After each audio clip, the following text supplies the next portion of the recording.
সাধনার ফলে এমন সাধের মানব জন্ম পেলে দুদিন পরে সবাই চলে যাবে। এই হরিনাম তোমরা গাইবে কবে?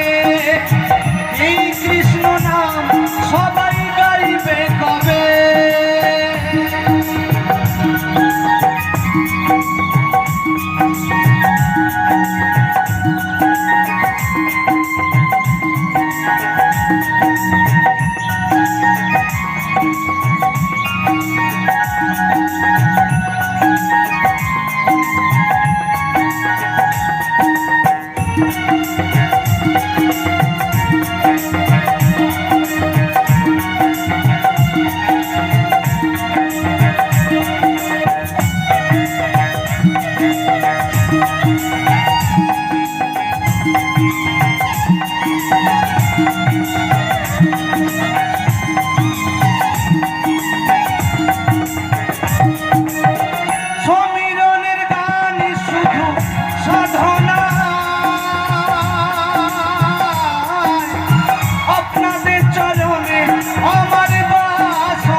কত সাধনার ফলে এমন সাধের মানব জন্ম পেলে দুদিন পরে সবাই চলে যাবে।